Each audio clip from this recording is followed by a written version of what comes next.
My name is Margaret Collins, and I've spent my life making things easier for everyone but myself. I'm 59, a widow, and for the past 18 years, I've worked as an office manager at a law firm in Oregon, a quiet, reliable job that kept the bills paid and my children fed.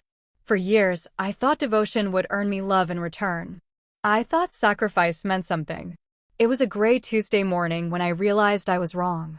The day began like any other coffee, toast, a glance at the clock before leaving for work. Then, in the middle of the ordinary, came an email.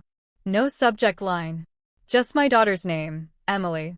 I opened it, expecting to read about wedding details or flowers or maybe a sweet thank you for the $30,000 I'd sent to secure her dream venue in Napa Valley. Instead, I found a note written like a business memo, cold, practical, and detached. She explained that after much consideration, she and her fiancé, Andrew, had decided it would be simpler if I didn't attend the ceremony in person. Something about keeping it intimate.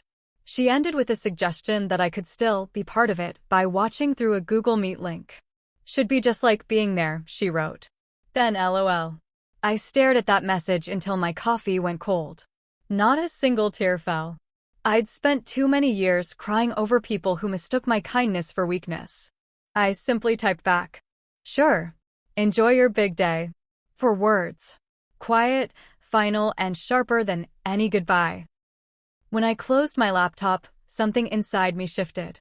Not rage. Not grief. Just a clean, sudden silence, like the click of a locked door. At the office, no one noticed at first. I filed papers, answered calls, smiled where I was expected to. My boss, Robert, stopped by with a coffee from downstairs. "You look like you've seen a ghost," he said. "Didn't sleep well," I answered. That small act of kindness, just a cup of coffee, nearly broke the dam. But I held it together. I wasn't going to let anyone see the storm building behind my stillness. By noon, my phone started buzzing. Emily's name appeared again and again. "Mom, please answer. We need to talk." "This isn't funny." I didn't answer. Not one message. Instead, I stared out the window and thought about the years I had given away, birthdays skipped, vacations canceled, extra shifts taken, all for the sake of 2 children who no longer saw me as a mother, but as a convenience. That afternoon, I made a decision. Revenge, I've learned, doesn't have to be loud. Sometimes it's quiet, calculated, and perfectly timed. After work, I drove to First Federal Bank, just a few blocks away. Carlos, the branch manager, smiled when he saw me. "Mrs. Collins, what can I do for you today?" "I need to cancel a wire transfer," I said calmly. "The one to the Napa Valley venue." He frowned, glancing at his screen. "There might be a small fee. May I ask why?" "The circumstances changed," I said simply. He nodded, clicked through a few screens, then smiled. "You're in luck. It hasn't processed yet." "Just in time." "Perfect." What Carlos didn't know is that I had also been the financial backbone for nearly everything Emily owned: her car, her college loans, even her credit card cosign. Every string she'd ever pulled had been tied to me. And one by one, I intended to cut them. That night, I opened my old financial binder, the one labeled family accounts, and started making calls. Cancellations, withdrawals, quiet adjustments. I closed joint lines, revoked access, and transferred what remained into an account only I could touch. It wasn't impulsive, it was surgical. By the next morning, my phone was flooded with messages. Emily again. "Mom, the payment for the venue bounced. Did something happen with the account? Call me, please." I didn't respond. I went to work, smiled at Robert, finished my reports, and pretended everything was normal. I wasn't cruel. I was just finished being convenient. A week later, word reached me through Luke, my son, the quieter one, that Emily's fiancé's family had called off the wedding. Apparently, they discovered she had exaggerated her finances. Without my funding, the fairy tale crumbled. I didn't gloat. I didn't laugh. I simply made tea and sat by the window, watching the Oregon rain trace lines down the glass. For once, I didn't feel like the world was happening to me. A few days later, Emily showed up at my doorstep, eyes red, voice trembling. "Mom, Why would you do this? You ruined everything. I looked at her, this grown woman who'd learned to take without gratitude, and felt nothing but calm. No, Emily, I said quietly. I just stopped fixing what you broke. She cried, said things she didn't mean, begged for another chance. I didn't yell. I didn't even raise my voice. I just opened the door wider, gesturing to the world beyond it. You wanted distance, I said. Now you have it.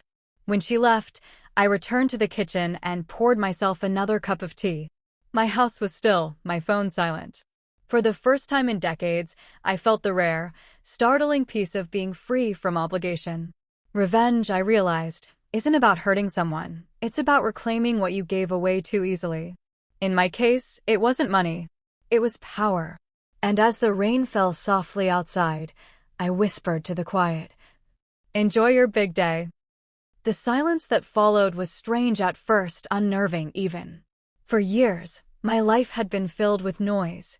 Phone calls, demands, endless lists of things to fix. Now there was only the sound of my own breathing, the occasional hum of the refrigerator, the steady tick of the kitchen clock. Most people fear silence. I found comfort in it. For the first time since my husband died, I began to notice small things again. The way morning light spilled across the countertop, the smell of rain-soaked pine outside my window, the warmth of tea in my hands. My world was quieter, yes, but it was finally mine. Then came the whispers. Luke called one evening.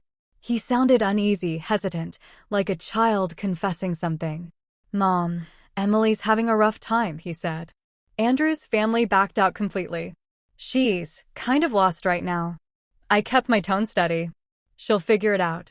"She told me you canceled everything," he pressed. "Is that true?" I paused.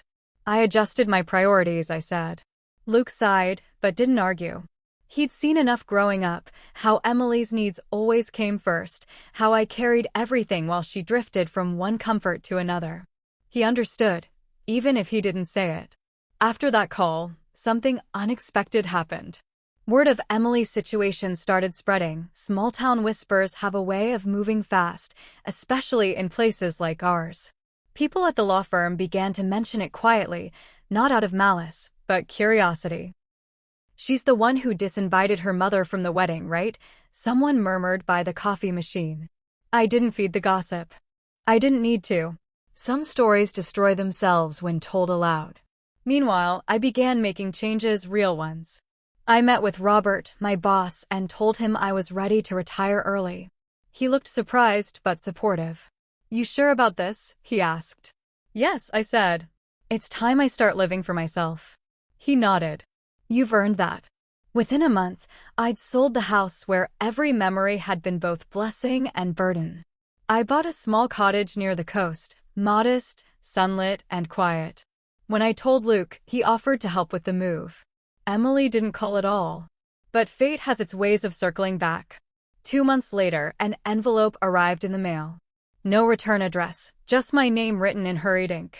Inside was a single photo, Emily, standing in front of a small courthouse, wearing a simple dress and holding a bouquet of wildflowers. Andrew was beside her, smiling faintly. On the back, one line was written, "I got married anyway." I stared at it for a long time. Not with anger, but a strange detachment. It wasn't joy. It wasn't sorrow. It was something cleaner, a realization that my role in her story had finally ended. That night, I burned the photo in the fireplace. Watched the flames consume the paper until only ash remained. Revenge had started as an act of defense, but by then, it had become something else, liberation. Weeks later, I got a call from Robert. The law firm was being restructured. He offered me a position, not as an assistant this time, but as a consultant. "You've got decades of experience," he said.